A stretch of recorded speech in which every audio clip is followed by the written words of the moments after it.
And this is one of the speeches of the Lubavitcher Rebbe in 1991, which was on Shabbat Mavorchim Sivan, which is not going to be next week. It's going to be the week after. Right? 1 second. Let me say. No, not next week. Not next week, but the week after. The week after is the Shabbat, the last Shabbat of the month of Iyar, and which blesses the month of Sivan.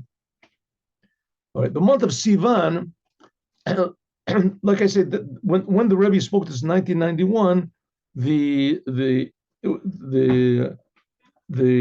Torah portion came out on a little bit different date than it does this year, but it's still relevant, everything in the Torah. So this is speaking especially about receiving the Torah. Speaking of the Torah, okay.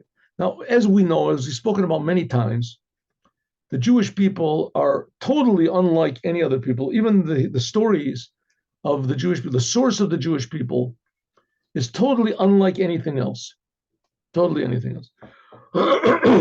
And one way is that the Jewish people began being the Jewish people in exile.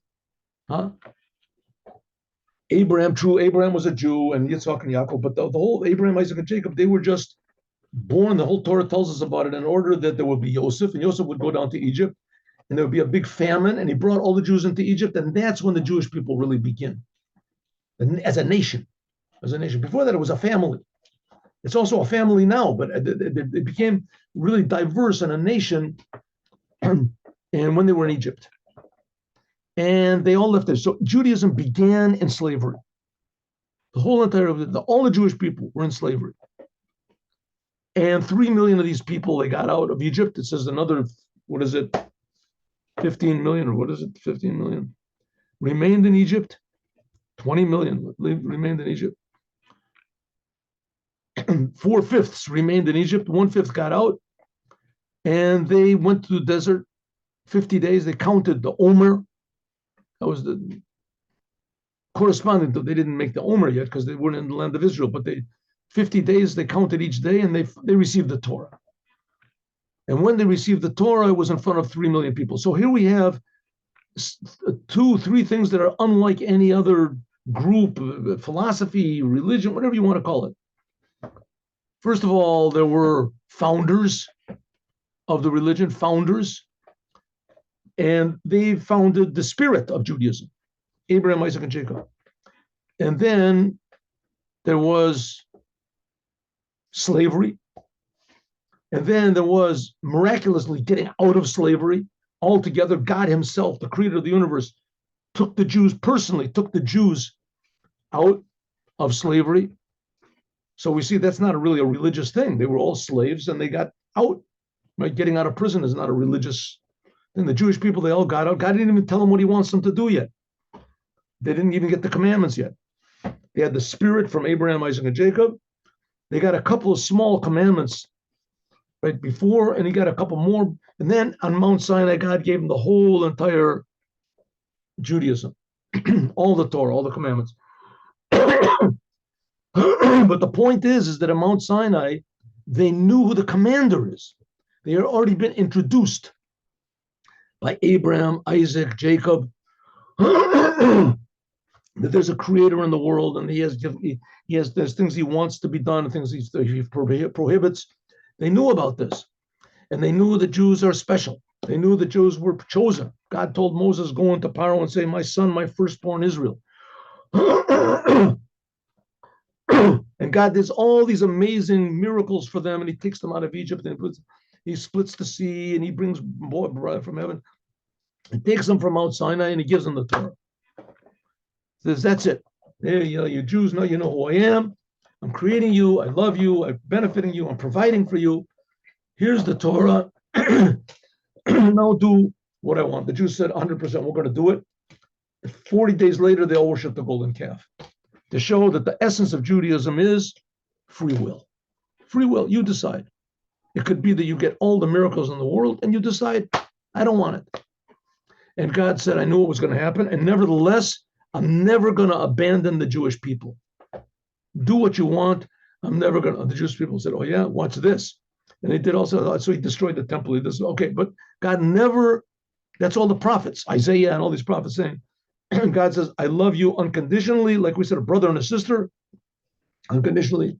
You're disappointing me, you're driving me crazy. God is saying, I'll destroy the temple, I'll put you into exile, but I always love you. I always do whatever you want to. I always love the Jewish people, and I'm going to gather you all together, build the third temple, bring you back to Israel. You're all going to do the Torah the way you did those 40 days. Huh? Remember those 40 days when you got the Torah in Egypt before you worshiped the golden calf? It's going to be back like it was back then. Before you worship the golden calf. That's what everybody's going to do, all the Jews, and then the whole world is going to be okay. Good. So that's the Jewish people. The whole, you say the whole future of the world. I wanted to think of a better word. The whole future of the world depends on the Jews, because it's the only time the Creator ever go. Okay. So and that's the thing of Rosh Chodesh Sivan, the first day of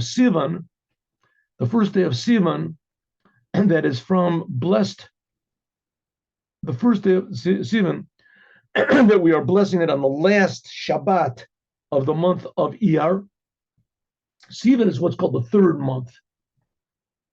And on the first day of Sivan, it says, B'yom hazeh, on this day, on Rosh Hashanah, that's the day when the Jewish people came into the desert of Sinai. That's what it says in the Torah. Look, it's in Parshat Yitro. They came into the desert of Sinai. Sinai desert. The Sinai desert, and this is, of course, connected to the giving of the Torah. Sinai, it says Moses received the Torah from Sinai. Huh? Why? That's how Pirkei Avot, the ethics of the fathers. That's how it starts off. Oh, I didn't do it this chance, Okay. Midbar Sinai, like the rabbis say, the Torah was given in the desert. Why was the Torah given in the desert? Why? Because the desert is ownerless. Ownerless. Huh? You want to go into I don't know if that works nowadays, but you want to go into a desert and set up shop, especially back then. You want to build a house, right? You lay up, put a few stakes over there, bring a lot of water with you, bring a lot of shade or whatever, and maybe go in your car that has a air conditioner, and you stake out middle of the desert, 1 mile, 10 miles, 50, 100 miles, 100-mile lot. It's stake it out in the desert. It's all yours until somebody else comes along and says, "I want it." Then it's theirs. The desert is a place where no one can claim ownership. No one can claim ownership. And that's the whole idea why the Torah was given in the desert, because it's a makom hefker. It's a place which cannot be owned by anyone. Call a rotze lekabel, and God gave the Torah over there to say that anyone who wants to come and receive the Torah can take it. The Torah is ownerless. Huh? The Rebbe is going to, of course, ask a question on this. Look, and therefore, when the Jewish people came to the desert of Sinai, Hamakom Aroi, which this is the place which is prepared, proper, fit to give the Torah, Hitchila in the Matan Torah. That's when the giving of the Torah really began. Miyad, immediately after Rosh Chodesh, immediately after the first day of Sivan, that's the day when they came into this Sinai desert. Then Moses began to work with them in receiving the Torah.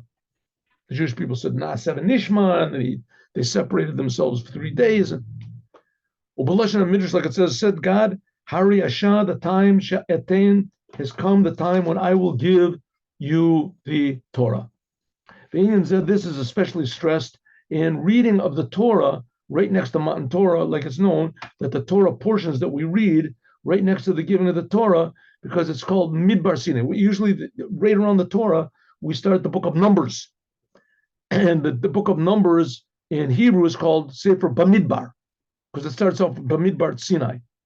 It's called Numbers because Moses counted the Jewish people. In Hebrew, it's also called Sefer Pekudim, sometimes it's called.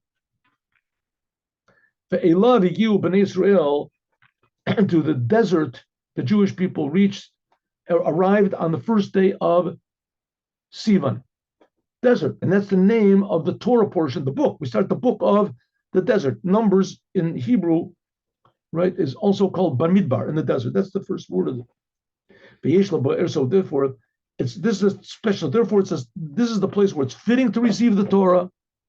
And with the Torah portion that we read around the time of giving of Shavuot is always Bamidbar, also means in the desert.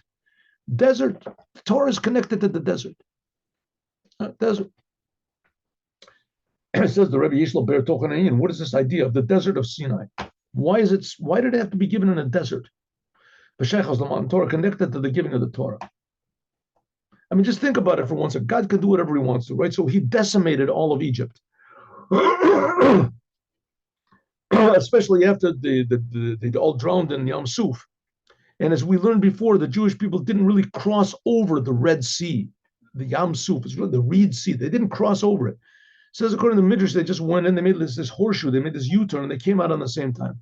So the Jewish people could have just, after Egypt had been decimated with 10 plagues, and all our army had been completely, liquidated, everybody drowned in the sea. So go back to Egypt and settle the place. And any people that happen to be left in Egypt, or they're pertinent to there, make them slaves. And the Egyptians, they should be our slaves, and we'll do to them what they did to us. And then in Egypt, give the Torah. Give the Torah in Egypt. What's the problem? Well, you don't want to give the Torah in Egypt. Good. So fly the Jews to Israel and give the Torah there. It's such a big thing. There's open spaces in Israel. No. The Torah has to be given in the desert. God had to take the Jews out of Egypt, and he had to give them the Torah in the desert. Desert has to be in the desert. No desert, no Torah. Huh? Says why? He says the Rebbe doesn't this very nice? Okay, because the desert is a place where nobody owns anything, and the Torah is available to everybody, right? There he says, 1 second. Let's look at this. A desert is a place where you can't take any ownership. This is a place where no one can claim to be the boss, not an individual person, not a group, just like a public domain. Rashuchi b'balat rabim, right? It's owned. Everybody comes. If you want to set up your, Times Square, you want to say this is my place, I own it. You can't do that. You can't do it. Times Square, even though the Times Square, let's say it's owned by the government of New York. I don't know how it goes, but a desert is not owned by anybody. And not only is it not owned by anybody, no one can own it. Because there's no one can own it, then anyone who wants to can come and take it. Call a rutza lekabel, yavo lekabel. Anyone who wants to can come and take it. The Torah, at first glance, giving the Torah to the Jewish people is not exactly like God said nobody owns it. Right? Like we said, Times Square, you want to go into Times Square, let's say there's, 100,000, 1 million people that go there every day, Times Square, and you can't take ownership. Why? Because it belongs to the city of New York.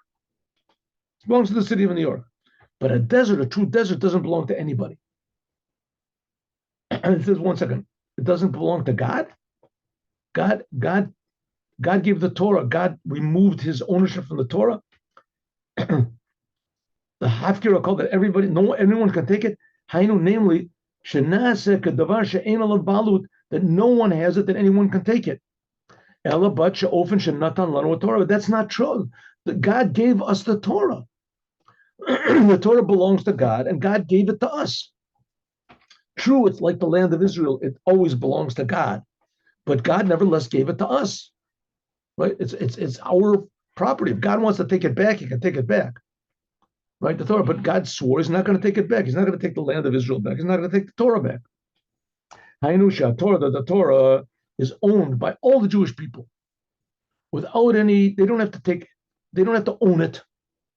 Like in the desert, you make a stakeout or something like that. Any Jew can come, into the smallest of the small, because he is a Jew. Therefore, he is an inheritor, a receiver of the Torah.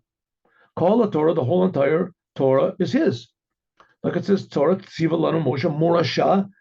It is a possession. for all of the Jewish people.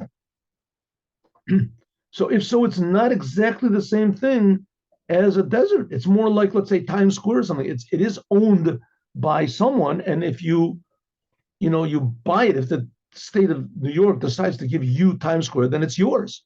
And of course, it's not the case, but let's just take it in this case. God gave the Torah to the Jewish people in the desert because it belongs to the Jewish people, not because it's hefker, anybody can take it. So let's explain this. The Yiddish on the other side, we have to understand what's the reason that the whole idea of the desert in the third month, and this day they came into the desert, is stressed, especially in Parshat Bamidbar, in this week's, in the Torah portion that we'll read then. It's going to be in 3 weeks. Shekori, that's always read right next to the holiday of Shavuot. And why not in the Parsha that is written on we bless the month? What's the portion in the Rebbe's week? When did they read it? Bahar. But that's better. The Torah was given on a mountain. That's this week's Torah portion is on the mountain. True, the Torah was given in a desert, but it was a mountain in the desert. When did the Jewish people come to Midbar Sinai? Sinai, the desert is the mountain is called Sinai. Bahar b'chukotai. That's also close to the giving of the Torah.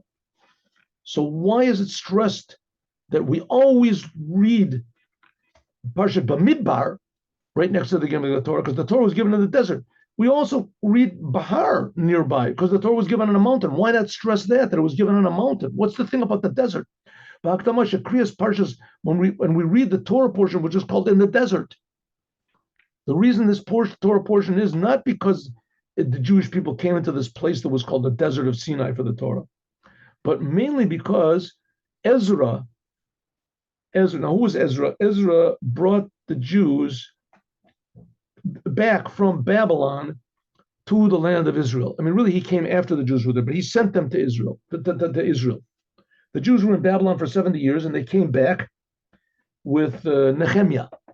And then shortly thereafter, Ezra came. Ezra was like the leader of the Jews, and he was like Moses.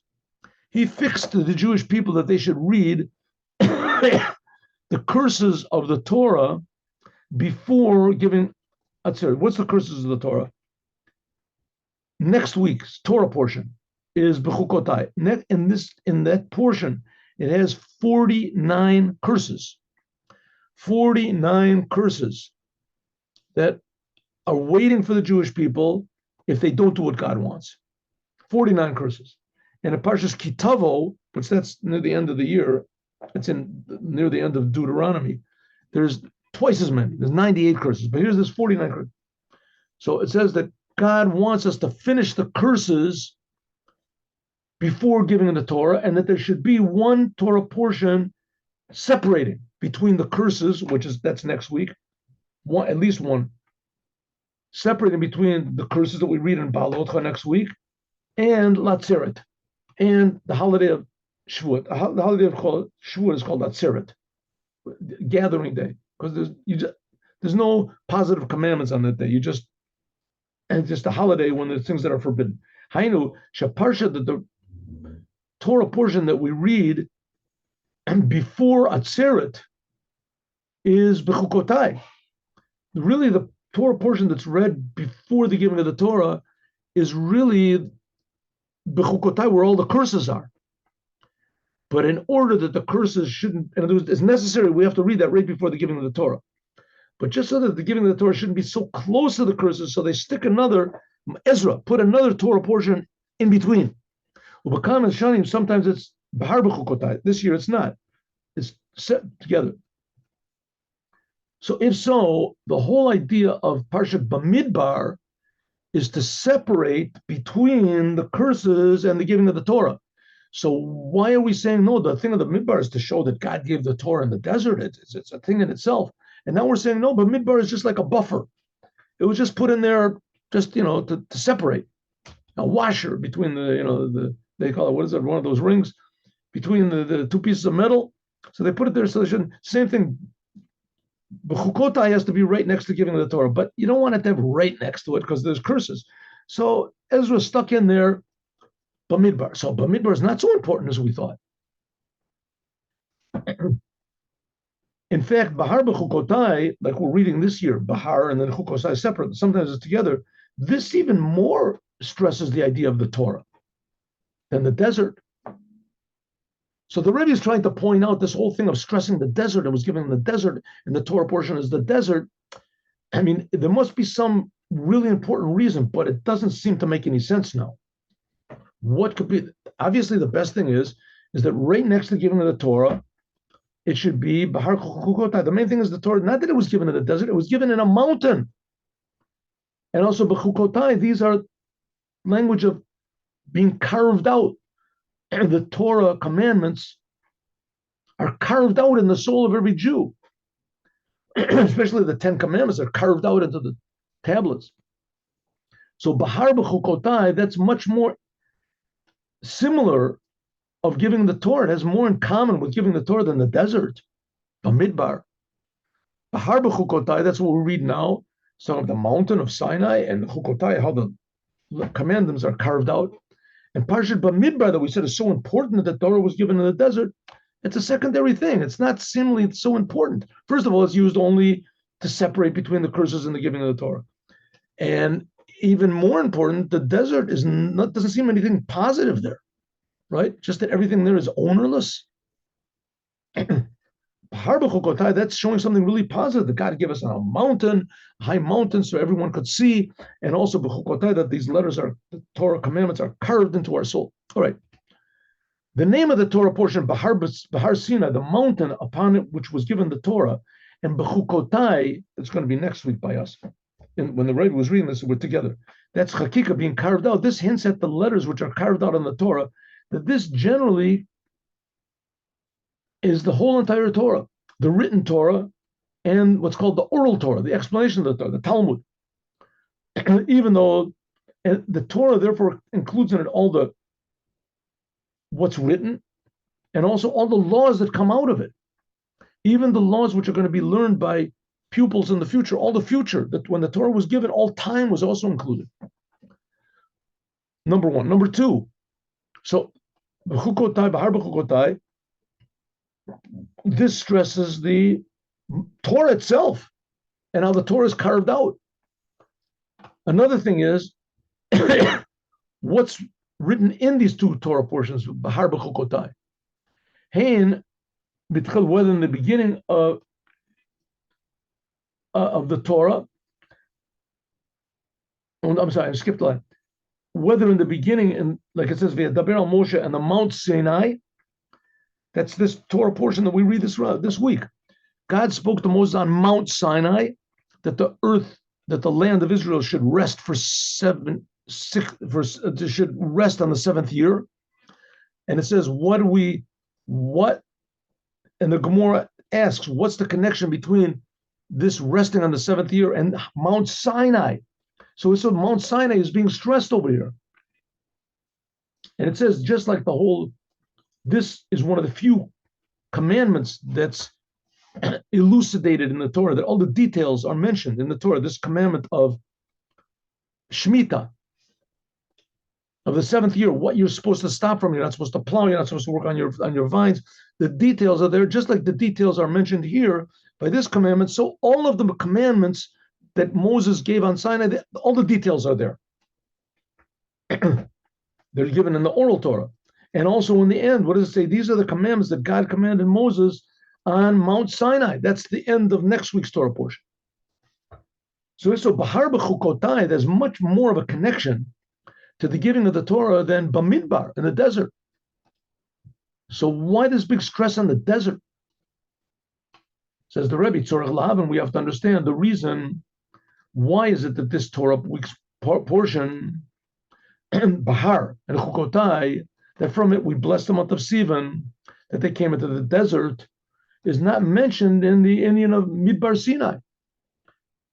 Why doesn't it talk about, if it's so important, the idea of the desert, then why is it in this week's Torah portion that we read, Bahar Sinai, it says the Jews, why doesn't it say And why isn't the Torah portion called Midbar Sinai? It's called Har Sinai, right?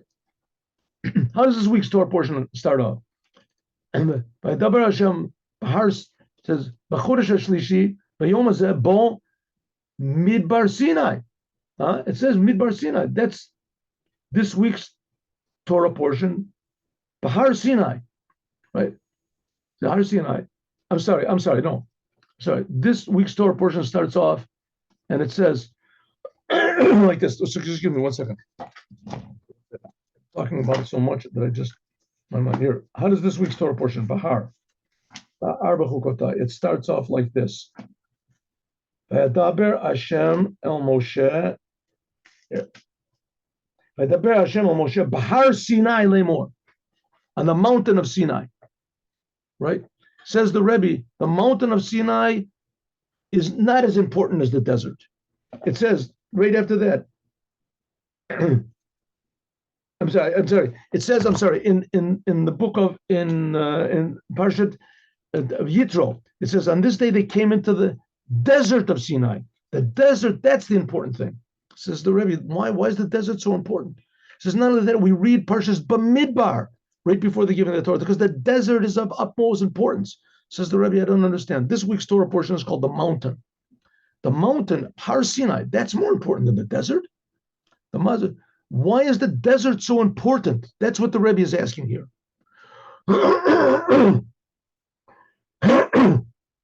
Why is the desert so important? Bahar b'chukotai is much more important. Bahar is on the mountain. Chukotai shows that the commandments are carved in. That's the important thing, right? Why is it so important, this idea of the desert? Midbar Sinai, Ela Bahar Sinai should be called, should be the Mount Sinai. That should be the thing that's stressed. The Rebbe is going to explain what's so special about the desert, and that we are going to learn, God willing, tomorrow.